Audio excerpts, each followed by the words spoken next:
When a kind-hearted black boy helps an elderly man by fixing his broken wheelchair, he expects nothing in return.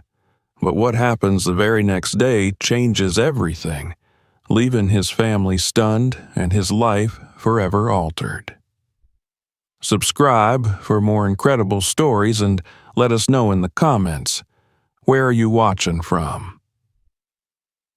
The morning sun had barely risen over the rooftops of the crowded neighborhood where Marcus lived. Its light filtered through the cracked blinds of their modest apartment, casting faint streaks across the worn linoleum floor. The air carried the scent of damp concrete and the faint tang of grease from the food stands that lined the nearby streets. Marcus sat at the small wooden table in the corner of their cramped kitchen, munching on a piece of toast that had been slightly burned on one side. It was all they could manage that morning. Across from him, his mother, Maria, was wrapping a scarf around her neck, preparing for her day. She worked as a cleaner at a local school, a job that paid little but kept food on the table. Her face was lined with a fatigue, her hands rough from years of scrubbing floors and washing dishes. Despite her weariness, she looked at Marcus with a faint smile, pride evident in her eyes. "Don't forget to eat something decent at lunch," she said, her voice soft but firm. "You need your strength if you're going to be out there all day." Marcus nodded, finishing the last bite of his toast. "I will, Ma. Don't worry about me." From the other room came the sound of giggling. Marcus turned his head to see his younger sister, Lila, peeking around the doorframe. Her curly hair was tied into two small puffs, and her wide eyes sparkled with excitement. "Marcus, can you fix my doll later?" Her arm fell off again, she said, holding up a well-worn plastic doll with a missing limb. "Sure thing, Squirt," Marcus replied with a grin, reaching over to ruffle her hair. "I'll make it good as new." Lila beamed, skipping back into the room. Her joy was infectious, but it reminded Marcus of the weight he carried on his shoulders. At 16, he was the man of the house, doing whatever he could to support his family. That often meant spending long hours at the busy intersection a few blocks away, offering to clean headlights and car windows for spare change. He grabbed his tattered backpack and slung it over one shoulder, giving his mother a quick hug. "I'll see you later, Ma. Be safe." Maria hugged him back tightly.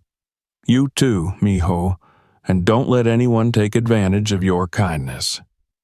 Marcus gave her a reassuring smile and headed out into the brisk morning air. The streets were already bustling with activity. Vendors shouted to advertise their goods, children darted between parked cars, and the hum of traffic formed a constant backdrop. The neighborhood was far from perfect, but it was home. When Marcus arrived at the intersection, the light turned red, and cars began to line up at the stoplight. He pulled a rag and a small spray bottle from his backpack, moving quickly between vehicles. Some drivers waved him off without a second glance. Others handed him a few coins after he cleaned their windows. It was repetitive work, but it kept his family afloat. As the morning wore on, Marcus found himself daydreaming about the future. He had a knack for fixing things: bicycles, radios, even an old toaster once. If circumstances had been different, maybe he could have gone to a trade school or studied engineering. But those dreams felt distant, almost out of reach. His thoughts were interrupted by the sound of a commotion. A sharp honk pierced the air, followed by several more in quick succession. Turning towards the source of the noise, Marcus saw a man in a motorized wheelchair stuck in the middle of the road. The chair had stalled, and the man, pale and elderly, looked around in panic as cars inched closer. Marcus's heart pounded. He dropped his rag and bottle without hesitation and sprinted toward the man. Drivers shouted, some angrily leaning on their horns. Marcus ignored them, focusing only on the man in the wheelchair. The chair was heavy, its wheels locked in place, but Marcus gritted his teeth and pushed with all his strength, moving it inch by inch toward the sidewalk. When they finally reached safety, the man let out a shaky breath, his hands trembling as they rested on the armrests of his chair. "Thank you, son," he said, his voice weak but sincere. "I didn't know what to do." Marcus crouched down to catch his breath, wiping the sweat from his brow. "It's all right, sir. I'm just glad you're okay." The man nodded, his face pale but grateful. "My name's Mr. Grayson," he said. "I don't know what happened. The chair just stopped working." Marcus examined the chair, noticing that one of the control buttons was jammed. He reached into his backpack, pulling out a small screwdriver and a roll of electrical tape. "I can take a look at it if you'd like. I'm pretty good with fixing things." Mr. Grayson hesitated, then gave a small nod. "If you're sure, I'd appreciate it." The next few minutes were spent in focused silence as Marcus worked on the chair. His hands moved with practiced precision, adjusting the wiring and loosening the stuck button. By the time he finished, the chair whirred softly as it powered back on.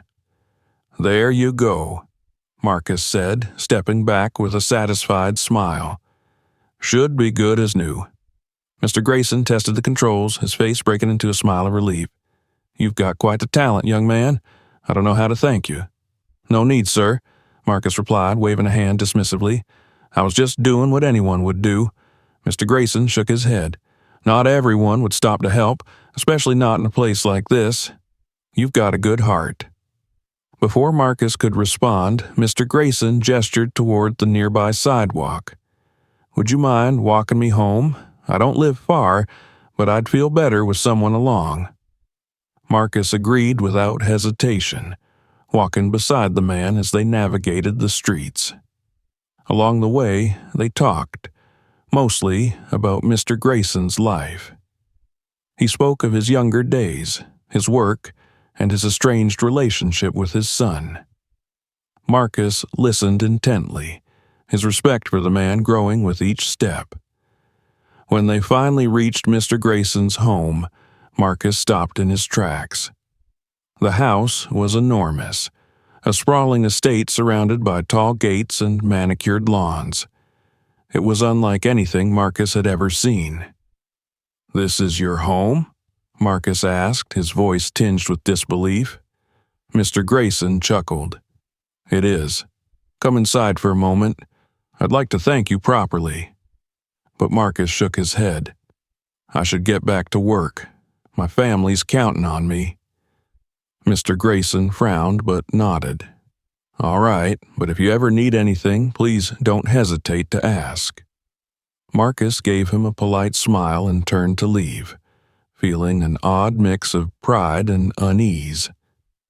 As he walked back to the intersection, he couldn't shake the image of the grand house from his mind. It was a world so far removed from his own, yet for a brief moment he had stepped into it. And though he didn't know it yet, that moment would change his life forever.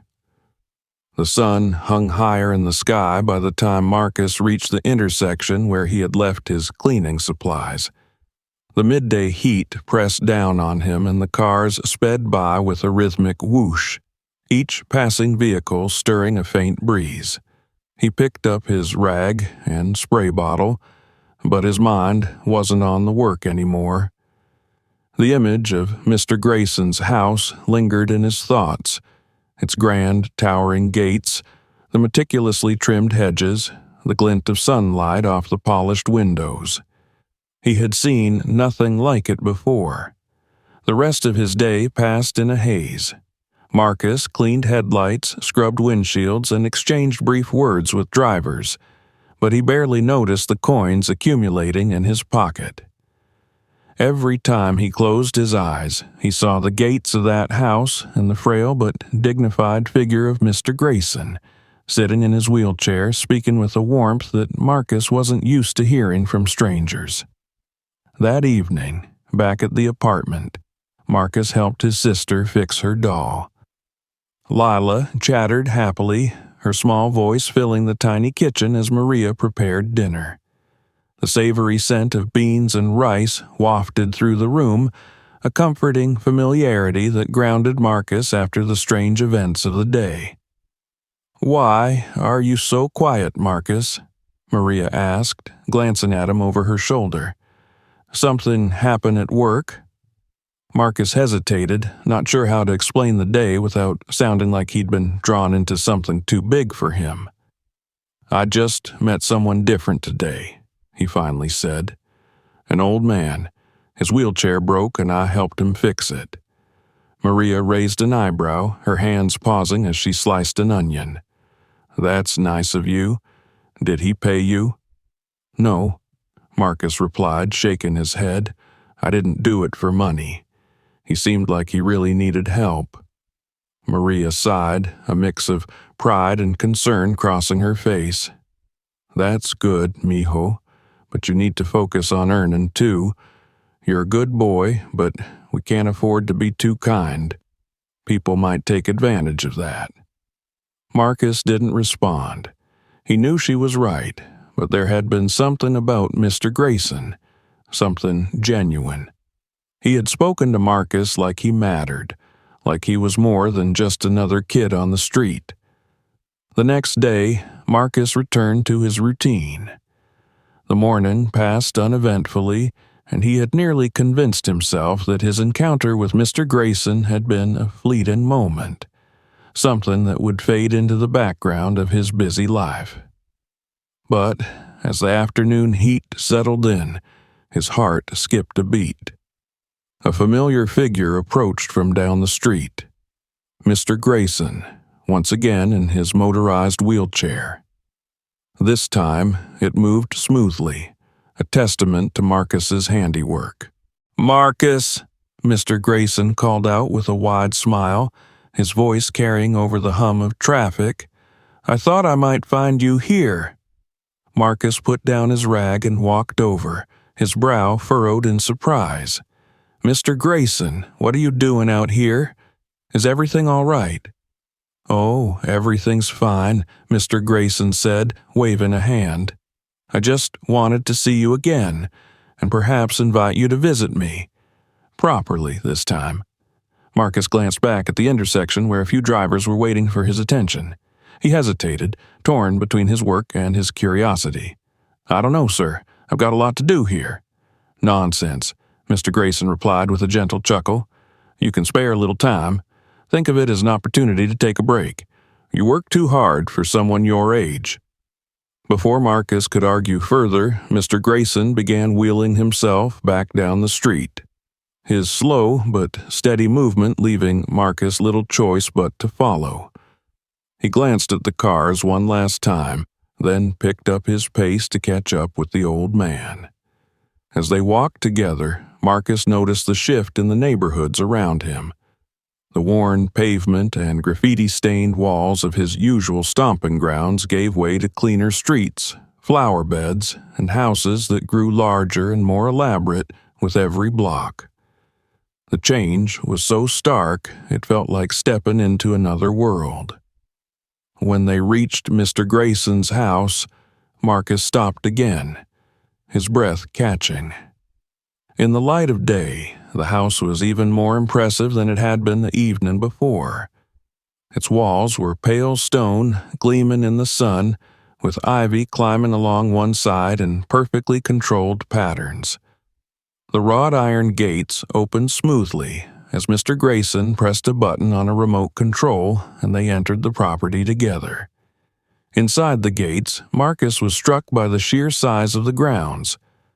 A cobblestone path wound through a lush garden filled with blooming flowers, their colors vivid and carefully arranged. A small fountain trickled softly near the entrance, the sound of the water blending harmoniously with the gentle rustling of leaves in the breeze. "You live here?" Marcus asked, his voice tinged with disbelief. Mr. Grayson chuckled. "For many years now. It's a bit much for an old man on his own, I'll admit. That's why I've got some help to keep it all in order." As they approached the front door, it opened before they could reach it. A tall, impeccably dressed man with sharp features stepped outside. His light hair was neatly combed, and his eyes immediately narrowed when they landed on Marcus. "Father," the man said, his tone clipped. "Who's this?" Mr. Grayson smiled, unfazed by the man's obvious disapproval. "David, this is Marcus. He's the young man I told you about, the one who helped me yesterday." David's gaze flicked to Marcus, his expression unreadable but cold. "I see," he said slowly. "And what brings him here today?" "I invited him," Mr. Grayson replied, his tone cheerful but firm. "Marcus is a fine young man. I thought it might be nice to show him some gratitude." David stepped aside to let them in, though his posture remained rigid. The entryway of the house was grand, with high ceilings, polished wood floors, and a chandelier that glittered above them. Marcus felt out of place, his scuffed shoes seeming painfully loud against the smooth floor. "Why don't you join us for lunch, Marcus?" Mr. Grayson suggested, wheeling himself toward a side room that appeared to be a dining area. "It's the least I can do after everything you've done for me." Marcus hesitated, glancing at David, whose disapproval was clear. "I don't want to impose—" "Nonsense," Mr. Grayson interrupted. "You're not imposing. You're a guest." Marcus allowed himself to be led into the dining room, where a long table was already set with fine china and silverware. A housekeeper appeared, moving silently as she placed a tray of sandwiches, soup, and fresh fruit on the table. The lunch was both delicious and uncomfortable. Mr. Grayson made easy conversation, asking Marcus about his life, his family, and his dreams. But David remained distant, his gaze occasionally flicking toward Marcus with barely concealed suspicion. It was clear he didn't trust the boy's presence. When the meal was over, Mr. Grayson thanked Marcus again and insisted on giving him a ride home. Marcus tried to refuse, but the old man wouldn't hear of it. As they sat in the back of the sleek car, Marcus stared out the window, his thoughts churning. The encounter had left him both inspired and uneasy. He had stepped into a world he didn't belong to, a world of wealth and privilege that felt impossibly far from his own. As they pulled up outside his apartment, Mr. Grayson handed Marcus a business card. "If you ever need anything, don't hesitate to call me," he said.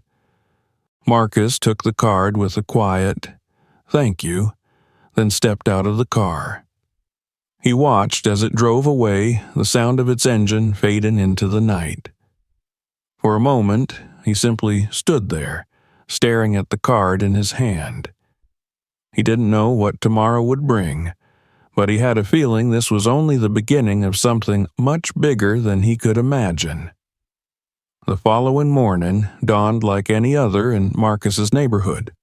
The usual symphony of car horns, street vendors, and barking dogs filtered through the thin walls of their apartment as the first rays of sunlight peeked through the window. Marcus stirred on the worn mattress that served as his bed, stretching his sore muscles.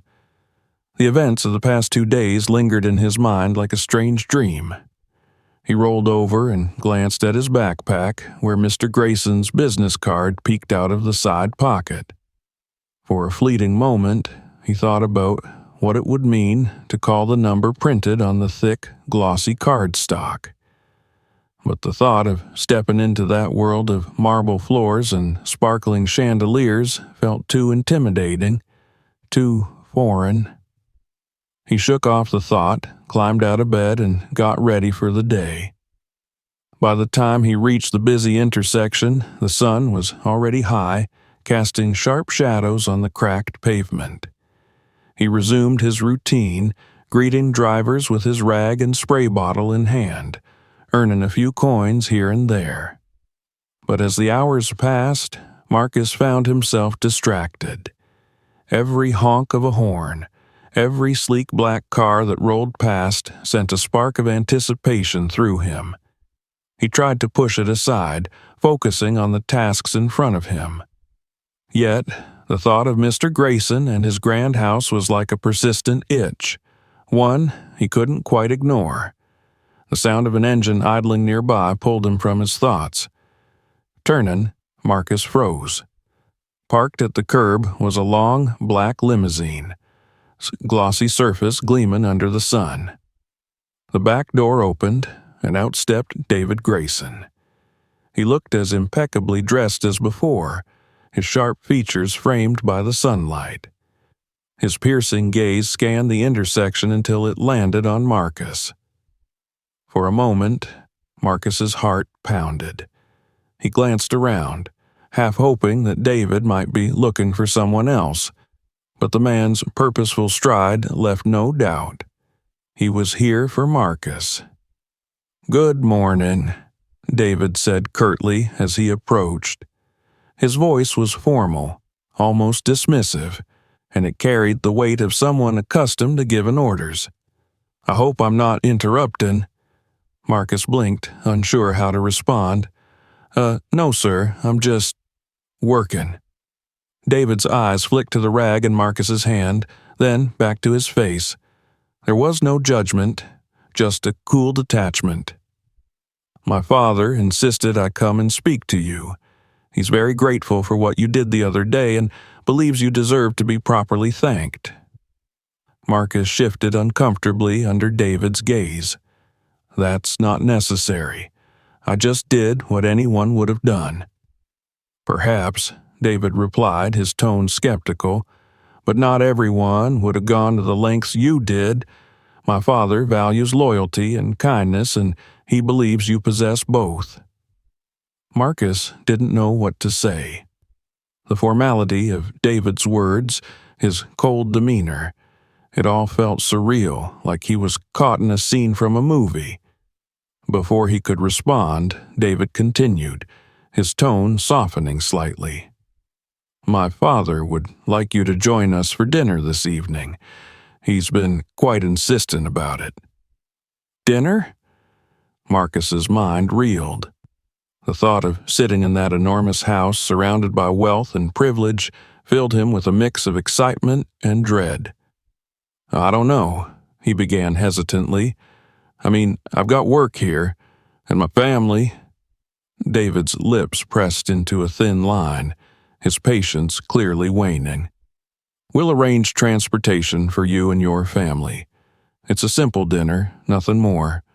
Consider it a gesture of gratitude." Marcus hesitated. He thought of his mother, who would undoubtedly be cautious about accepting such an invitation. But he also thought of Mr. Grayson, whose kindness and warmth had left an impression on him. Finally, he nodded. "All right. Thank you." "Good," David said, nodding briskly. "The car will arrive at your apartment at 7 sharp. Be ready." With that, he turned and walked back to the waiting limousine. Marcus watched as the vehicle disappeared down the street, his thoughts a whirlwind of uncertainty and curiosity. When Marcus returned home that evening and told his mother about the invitation, Maria's reaction was exactly what he expected. "A dinner?" she said, her brow furrowing as she stirred a pot of rice on the stove. "With those rich people?" "Marcus, are you sure this is a good idea?" "They just want to thank me, Ma," Marcus said. "It's nothing big. They even offered to send a car for us." Maria turned to face him, her expression a mixture of concern and skepticism. "And what do they expect in return? People like that don't just offer things without wanting something back." "It's not like that," Marcus insisted. "Mr. Grayson is different. He's kind. I think he really just wants to help." Maria sighed, her shoulders slumping slightly. "All right, Marcus. but we're going together. I want to see what kind of people they really are." Marcus nodded, relieved that she hadn't outright refused. "Thank you, Ma. I'll make sure it's worth it." At precisely 7 o'clock, the black limousine pulled up in front of their apartment building. The driver, a sharply dressed man with a professional demeanor, opened the door for them. Marcus climbed in first, followed by Maria and Lila, who clung to his arm with wide-eyed excitement. The plush leather seats and quiet hum of the engine were unlike anything they'd experienced before. As they drove through the city, Maria sat stiffly, her hands clasped tightly in her lap. Lila, on the other hand, gazed out the window with wonder, pointing at the towering buildings and bright lights. Marcus felt a knot of nervous energy in his stomach. He had no idea what to expect. When they arrived at Mr. Grayson's house, the gates swung open smoothly, and the car glided up the cobblestone driveway. The house loomed before them, even more imposing in the soft glow of the evening lights. Marcus stepped out of the car first, helping his mother and sister follow. Maria's eyes scanned the house with quiet apprehension. The door opened, and Mr. Grayson greeted them with a warm smile, his wheelchair positioned just inside the entrance. "Welcome," he said, his voice filled with genuine warmth. "Thank you for coming." "Thank you for inviting us," Maria replied cautiously, her hand resting protectively on Lila's shoulder. Inside, the dining room was set with an elegant spread. Candles flickered in the center of the long table, and the air was filled with the mouth-watering aroma of roasted chicken, fresh bread, and a variety of side dishes. Marcus couldn't help but marvel at the sight. They sat down, and the meal began. Mr. Grayson asked Marcus about his life, his family, and his dreams. Maria answered some of the questions, her guarded demeanor softening as the conversation continued. Even Lila chimed in, her excitement breaking the formality of the moment. David, however, remained distant. He spoke little, his sharp gaze occasionally resting on Marcus as if trying to decipher his motives. The tension between him and Mr. Grayson was subtle but noticeable, a quiet undercurrent beneath the surface of the meal. As the evening went on, Marcus found himself relaxing, the warmth of Mr. Grayson's hospitality easing his initial nerves. When the meal ended, Mr. Grayson wheeled himself closer to Marcus. "You're a remarkable young man," he said, "and I believe you have great potential.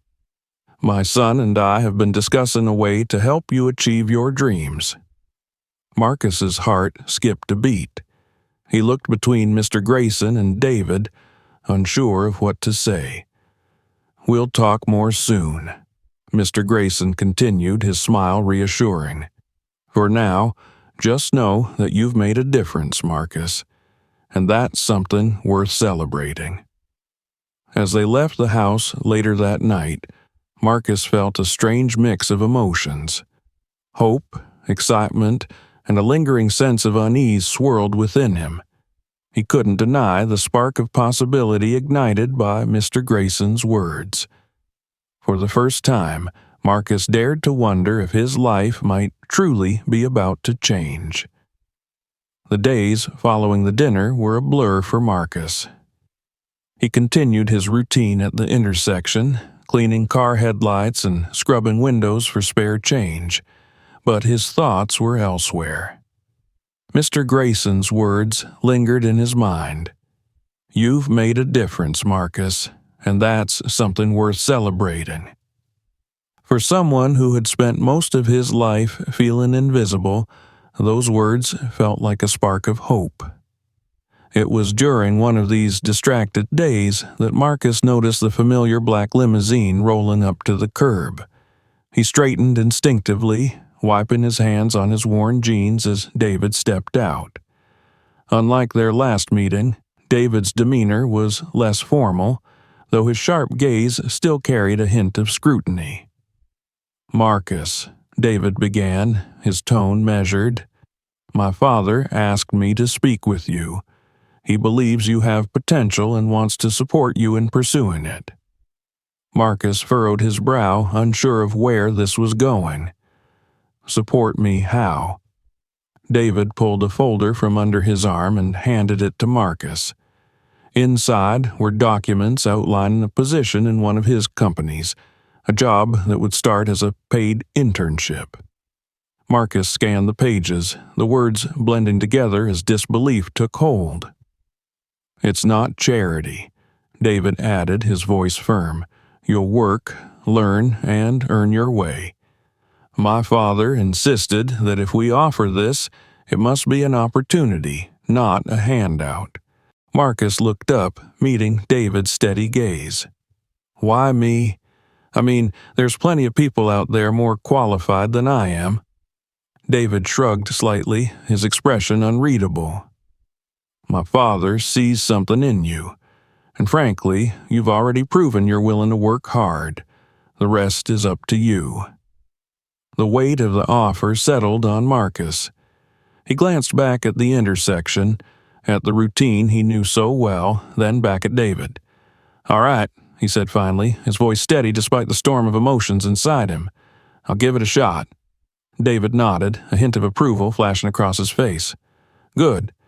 Be at this address tomorrow morning at 8. Don't be late." Marcus clutched the folder tightly as David returned to the limousine and drove away. He stood there for a long moment, the reality of the opportunity sinking in. This could be the first step toward something bigger, something he'd only dared to dream about. That evening, Marcus told his mother about the offer. As expected, Maria was cautious. "They're offering you a job?" she asked, her brow furrowed. "And you don't have to pay anything?" Marcus nodded, showing her the documents. "It's legit, Ma. I'll be working, earning money. It's a real chance." Maria studied the papers, her expression softening slightly. "It does look promising," she admitted, though her tone remained wary. "But be careful, Marcus. People don't always have good intentions." "I know, Ma," Marcus said, placing a reassuring hand on her shoulder. "I'll be careful, but I have to try." Maria sighed, pulling him into a hug. "All right, mijo. Just promise me you won't let them take advantage of you." "I promise," Marcus said, his voice firm.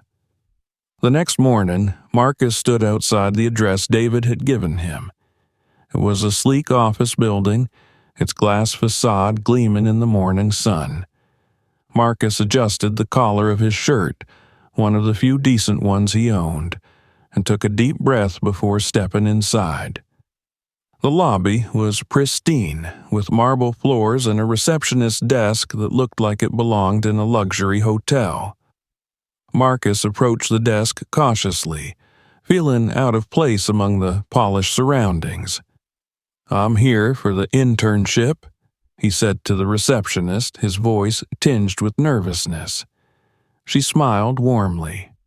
"You must be Marcus. Mr. Grayson mentioned you. Head up to the 3rd floor. Someone will meet you there."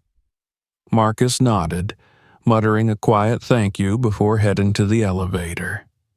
The ride up felt interminable, the hum of the elevator only heightening his anxiety.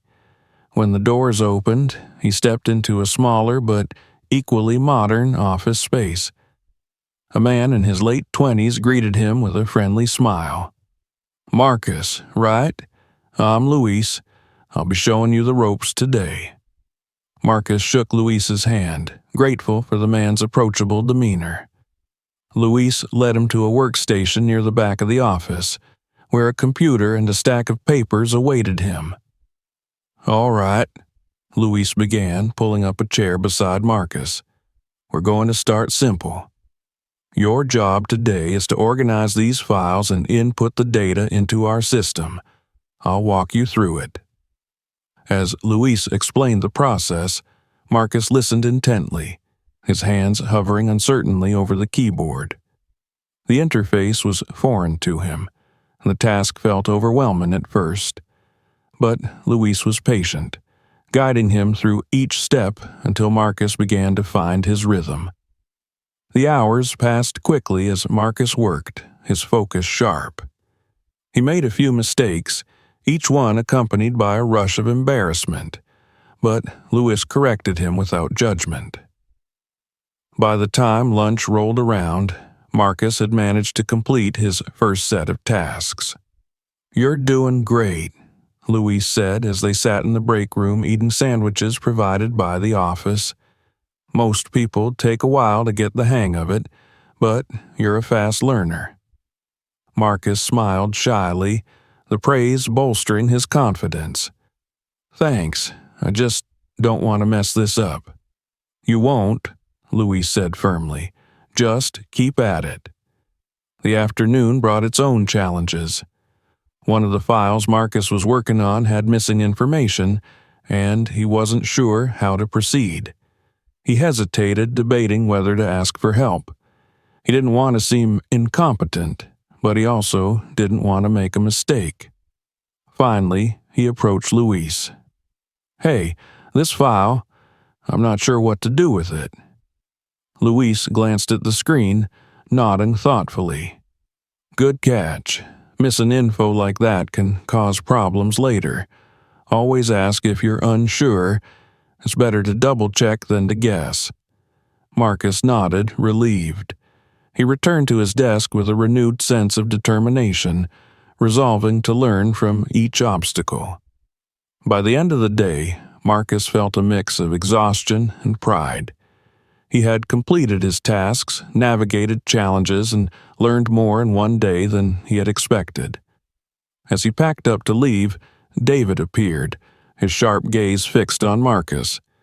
"How did it go?" David asked, his tone neutral. "It went well," Marcus replied, meeting David's gaze. "Luis said I'm picking it up quickly." David nodded, his expression unreadable. "Good. Keep it up." Marcus left the office, his steps lighter than they had been that morning. For the first time, he felt like he was moving towards something real, something that could change not just his life, but the lives of his family. As he rode his bike home, the city lights flickering around him, Marcus allowed himself to dream. This was only the beginning, but it was a beginning that held the promise of a brighter future. The following weeks brought a rhythm to Marcus's life that he had never experienced before. Each morning, he rode his bike to the sleek office building where he immersed himself in a world that was both exhilarating and daunting. The office buzzed with activity, people rushing to meetings, the hum of computers, and the steady cadence of phone calls. Marcus was no longer just a boy scrubbing car headlights on the street. He was part of something bigger. Luis continued to guide him with patience, assigning more complex tasks as Marcus's confidence grew. He learned how to organize data, solve minor issues in the office systems, and even assist with small-scale logistical planning. Despite the challenges, Marcus found himself thriving. The satisfaction of completing each task filled him with a sense of purpose. But not everything in the office was smooth. Marcus quickly realized that not everyone was as welcoming as Luis. One of the senior employees, a man named Carter, seemed particularly unimpressed by Marcus's presence. Carter, a middle-aged man with a graying beard and a sharp tongue, often made offhand comments that stung. "Careful with that," Carter said one day as Marcus sorted through a stack of files. "Wouldn't want the new guy to mess up something important." Luis, overhearing, shot Marcus a supportive smile. "Ignore him," he said quietly. "Carter's like that with everyone." Still, Marcus couldn't help but feel the weight of Carter's disapproval. It added a layer of tension to his days, but he refused to let it deter him. He worked harder, determined to prove his worth. Outside of work, Marcus began spending more time with Mr. Grayson. The old man had a way of making Marcus feel valued in a way few others did. One evening, as they sat in Mr. Grayson's expansive study, the older man leaned back in his wheelchair, his eyes thoughtful. "Marcus," he began, "do you ever wonder why people end up where they are in life?" Marcus hesitated, unsure of how to answer. "I guess I do," he said slowly. "I think about how different things might be if I had more opportunities." Mr. Grayson nodded, his gaze distant. "I used to think the same. When I was younger, I believed that hard work was the only thing that mattered. But life taught me otherwise. Sometimes the people closest to you can hold you back, or push you forward." Marcus tilted his head, sensing that Mr. Grayson was speaking from experience. "Is that what happened with you?" A faint, bittersweet smile tugged at Mr. Grayson's lips. "In a way, my business was my life for many years. I built it from the ground up, pouring everything I had into it. But success has a cost. My son, David, grew up watching me prioritize the company over everything else. By the time I realized what I'd lost, it was too late." Marcus frowned. He had seen glimpses of the tension between Mr. Grayson and David, but hadn't understood the depth of it. "But you're close now, right?" Mr. Grayson's smile faded. "Close enough, but there are scars, Marcus, and there's something I need to tell you about." The air grew heavy with the weight of his words. Mr. Grayson's voice dropped, tinged with regret. "Years ago, my business partners tried to push me out of the company I built. They saw me as a liability. Too old, too cautious. David fought for me. He stood by my side, but it cost him. He had to make sacrifices, take on burdens that should have been mine." Marcus listened intently, his chest tightening. He had never seen David in that light before. "That's why he's so serious all the time?" "Partly," Mr. Grayson admitted. "David carries a lot on his shoulders. He's had to make difficult decisions, and not all of them were popular. But everything he does, he believes it's for the good of the company and the family." Marcus thought back to the cold, calculating demeanor David often displayed. It made more sense now, but it also left Marcus feeling conflicted. He had started to trust Mr. Grayson, but David's guarded nature made it hard to feel the same about him. The next day at work, Marcus noticed something strange. A critical set of documents had gone missing from his desk. He searched frantically, retracing his steps, but they were nowhere to be found. Panic set in as he imagined the consequences of losing something so important. Luis found him hunched over his desk, his face pale. "What's wrong?" he asked. "I can't find the shipment records I was working on," Marcus admitted. "I swear I left them here." Luis frowned. "That's odd. They should have been locked in the drawer when you left last night." Marcus nodded, his mind racing. "They were. I don't understand how they could just disappear." Before they could investigate further, Carter appeared, a smug look on his face. "Lose something, rookie?" Marcus felt his stomach drop. There was something in Carter's tone that made his skin crawl. Luis stepped in, his voice firm. "This isn't funny, Carter. If you know something, spill it." Carter raised his hands in mock innocence. "Relax, I'm just asking. Not my fault if the kid can't keep track of things."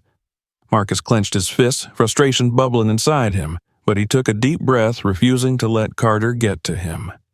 "I'll find them," he said, his voice steady despite the turmoil inside. Later that afternoon, Marcus discovered the missing documents hidden in a supply closet. Relief washed over him, but it was quickly overshadowed by suspicion. Someone had deliberately taken them, and he had a sinking feeling he knew who. He brought the files to Luis, who looked both relieved and concerned. You found them, Louise said. But why were they there? Marcus hesitated, debating whether to voice his suspicions. I think someone's trying to make me look bad. Louise's expression darkened. You mean Carter? Marcus nodded. I don't have proof, but it makes sense. He's been giving me a hard time since I got here. Louise sighed, running a hand through his hair. I wouldn't put it past him, but we need to be careful. Accusing him without evidence could backfire. Marcus agreed, but the incident left him on edge. He couldn't shake the feeling that Carter was watching him, waiting for him to slip up. It was a reminder that not everyone in the office wanted to see him succeed. That evening, Marcus shared his frustrations with Mr. Grayson during one of their visits. The old man listened intently, his expression thoughtful. People like Carter are everywhere, Mr. Grayson said. They thrive on intimidation and jealousy. But the best way to deal with them is to keep proving them wrong. Marcus nodded, taking the advice to heart. He was determined not to let Carter or anyone else stand in his way. As the night wore on, their conversation shifted back to David.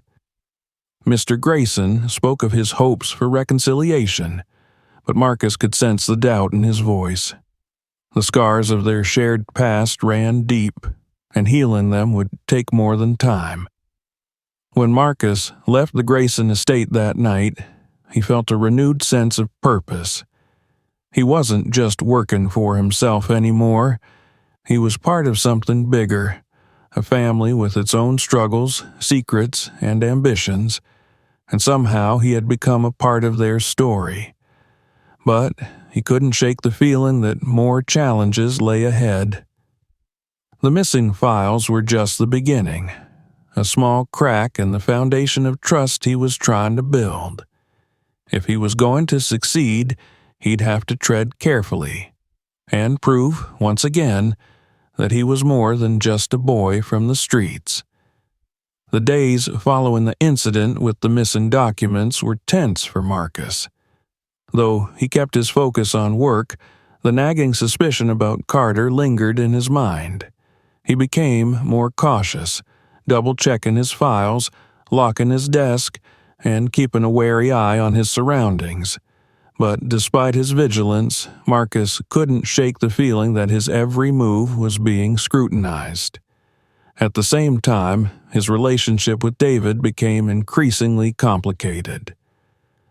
David, ever the businessman, approached Marcus one afternoon with a contract. The sleek, official document felt heavy in Marcus's hands as he scanned its contents. This, David explained, is an employment agreement. It outlines your responsibilities here and guarantees you a stipend to support your family while you're learning. In exchange, you'll commit to working for us exclusively for the next 5 years. Marcus blinked, his eyes darting across the pages. The terms were straightforward, but the commitment felt overwhelming. 5 years was a long time, especially for someone like Marcus, who had spent most of his life struggling to make ends meet. He looked up at David, his brow furrowed. 5 years? Marcus asked, his voice hesitant. That's a lot. David's expression didn't waver. It is. But it's also a secure opportunity. You'll have stability, training, and a guaranteed future here. It's more than most people your age could hope for. Marcus glanced back at the contract, the weight of the decision pressing down on him. He thought of his mother and sister, of the bills piling up at home, and of the dream he'd harbored for so long, to become an engineer, to build a life beyond the intersection. But he also thought of Mr. Grayson's advice to always consider the cost of a decision. I need time to think about it, Marcus said finally, his voice steady. David nodded, though his gaze remained sharp. Take the weekend, but remember, Opportunities like this don't come around often. That evening, Marcus visited Mr. Grayson at his estate. The older man greeted him warmly, but he immediately noticed the tension in Marcus's shoulders. "What's troubling you, Marcus?" Mr. Grayson asked as they sat in the study, the glow of a nearby lamp casting long shadows across the room. Marcus hesitated, then pulled the contract from his backpack and handed it to Mr. Grayson. "David gave me this," he explained. "It's a job offer, but it ties me to the company for 5 years." Mr. Grayson's eyes scanned the document, his expression thoughtful. After a moment, he set it down and met Marcus's gaze. "And how do you feel about it?" "I don't know," Marcus admitted. "It's a good opportunity, and it would help my family. But it feels like I'd be giving up my freedom." Mr. Grayson nodded slowly. David means well, but he often forgets that not everyone sees the world as he does. For him, loyalty and commitment are everything. But for you, Marcus, this decision is about more than loyalty. It's about your future. Marcus leaned forward, his voice low. "What would you do?" The older man chuckled softly. "I've made my share of decisions, some good and some bad. But this isn't about me, Marcus. It's about you. What do you want? What kind of life do you see for yourself?" Marcus sat back, the question echoing in his mind. What did he want? He thought of the long hours he had spent fixing bikes and scrubbing headlights, of his sister's laughter and his mother's quiet strength. He thought of the freedom he had found in solving problems, in building and creating. And he realized that he didn't want to trade one kind of cage for another. The next morning, Marcus arrived at the office determined to confront David. He clutched the contract in his hand as he entered David's glass-walled office, his heart pounding in his chest. David looked up from his desk, his expression neutral. "Marcus, have you made a decision?" Marcus nodded, stepping forward. "I appreciate the offer, Mr. Grayson, but I can't sign this contract." David's eyebrows rose slightly, though his face betrayed no other emotion. "And why not?" "Because I want to keep growing," Marcus said, his voice steady despite the nerves threatening to overwhelm him. "This is a great opportunity, but tying myself down for 5 years feels like I'd be closing doors before I even know what's behind them." David leaned back in his chair, his fingers steepled. For a moment, the room was silent, the tension thick in the air. Then, to Marcus's surprise, David smiled faintly. "You're braver than most people, Marcus," David said. "Many would take the safe option without hesitation. But be careful. Freedom can come at a cost." Marcus nodded, relieved but still wary. "I'll take that risk." David studied him for a moment longer before standing and extending a hand. "Very well. We'll continue as we are for now, but know that opportunities don't wait forever." Marcus shook David's hand, a mix of respect and caution in his grip. As he left the office, he felt a sense of both victory and unease. He had stood his ground, but the road ahead felt more uncertain than ever. That evening, Marcus returned home, exhausted but resolute. His mother greeted him at the door, her eyes filled with questions. He explained his decision, and though Maria's worry was evident, her pride was even stronger. "You're doing the right thing, Marcus," she said, pulling him into a hug. "You're thinking for yourself, and that's what matters." As the night settled over the city, Marcus lay in bed, staring at the ceiling. He had turned down security for the chance to find his own path. It was a risk, but one he was willing to take. He didn't know what the future held, but he knew one thing for certain.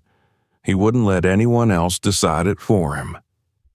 The morning sun poured through the thin curtains of Marcus's room, illuminating the small space with a warm, golden glow. He lay awake on his worn mattress, staring at the ceiling, his thoughts racing.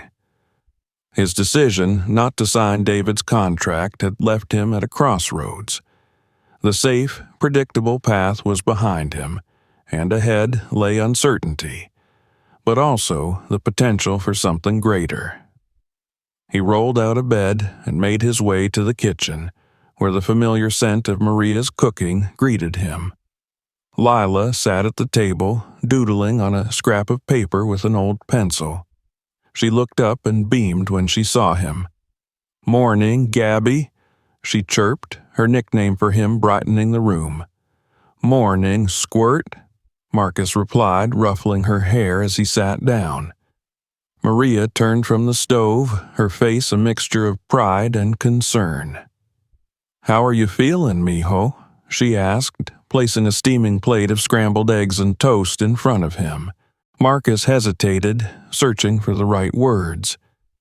"I don't know, Ma, I guess. I feel lighter, like I made the right choice, but I don't know what comes next." Maria placed a reassuring hand on his shoulder. "You'll figure it out, Marcus. You always do. Just remember, we're here for you."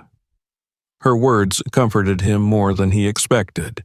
He nodded, tucking into his breakfast with renewed determination. Whatever came next, he knew he wasn't alone. Later that day, Marcus returned to the Grayson estate for what he thought would be one of his last visits. Mr. Grayson had requested to see him, and Marcus couldn't shake the feeling that the old man had something important to say. As Marcus entered the sprawling study, Mr. Grayson greeted him with a warm smile, his wheelchair positioned near the window overlooking the garden. "Marcus," he said, his voice full of its usual warmth, "thank you for coming." "Of course, Mr. Grayson," Marcus replied, taking a seat across from him. "You wanted to talk?" Mr. Grayson nodded, his expression thoughtful. "I heard about your decision regarding the contract, and I must say I'm proud of you." Marcus blinked, surprised. "You are?" "Absolutely," Mr. Grayson said. "It takes courage to stand up for what you believe in, especially when the alternative seems so secure. But I've always believed that the best decisions come from the heart." Marcus felt a swell of gratitude at the older man's words. "Thank you. That means a lot." Mr. Grayson leaned forward slightly, his gaze steady. "Marcus, you've shown me something I haven't seen in a long time. Hope. You remind me of the person I was when I started my business, full of ideas and determination. I want to help you take that determination and turn it into something real." Before Marcus could respond, Mr. Grayson gestured to a folder on the desk. "This," he said, "is a grant application. It's part of a foundation I started years ago to support young people with potential. If you're willing, I'd like to sponsor your education. No strings attached." Marcus stared at the folder, his heart pounding. "My education? You mean college?" "Yes," Mr. Grayson said with a nod. "I know you've dreamed of becoming an engineer. This grant can make that dream a reality." For a moment, Marcus couldn't find the words. The weight of the opportunity hit him like a tidal wave. I don't know what to say." "Say you'll consider it," Mr. Grayson replied, a twinkle in his eye. "Take your time. Talk to your mother, but know that the offer stands, no matter what." Marcus nodded, his throat tight with emotion. "Thank you, Mr. Grayson. Really, this means everything." When Marcus returned home that evening, he sat down with Maria and explained the offer. Her reaction was a mixture of disbelief and cautious optimism. "College," she murmured, her hands trembling slightly as she held the folder. "I never thought we'd even talk about something like this." "Me neither," Marcus admitted. "But it's real, Ma, and it could change everything." Maria looked at him, her eyes glistening with unshed tears. "Do you want this, Marcus? Truly?" He nodded without hesitation. "I do, but only if you and Lila are okay with it. I don't want to leave you struggling." Maria reached across the table, taking his hand. "We'll be fine, mijo. This is your chance. You have to take it." Lila chimed in, her voice full of excitement. "You're gonna be an engineer, Gabby, and when you're done, you can build me a robot." Marcus laughed, ruffling her hair. "Deal, squirt." The following weeks were a whirlwind of preparation. Mr. Grayson and Luis helped Marcus navigate the paperwork and applications, while Maria and Lila supported him every step of the way. When the acceptance letter finally arrived, the entire family celebrated with a modest dinner, their small apartment filled with laughter and hope.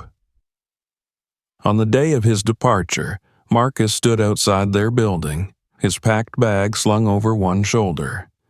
The same black limousine that had once felt so intimidating now felt like a symbol of possibility.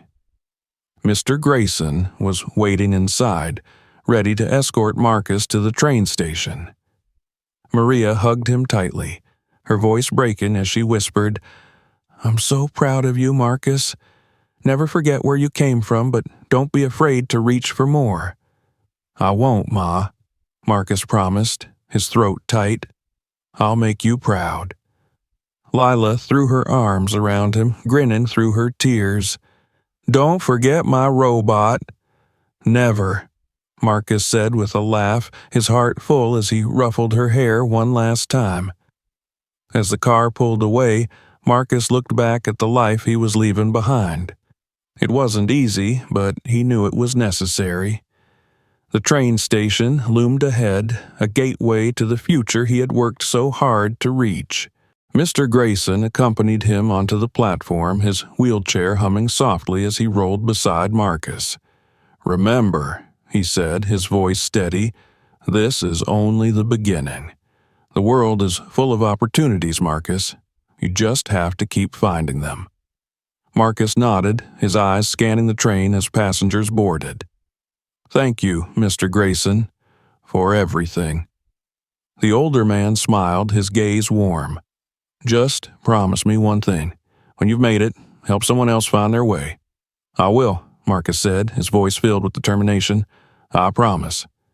As the train pulled out of the station, Marcus watched the city fade into the distance. His heart was heavy with the weight of leaving, but it was also light with the promise of what lay ahead. This was his chance. A new path, a new beginning, and he was ready to take it. If you enjoyed this story, don't forget to hit subscribe for more compelling tales.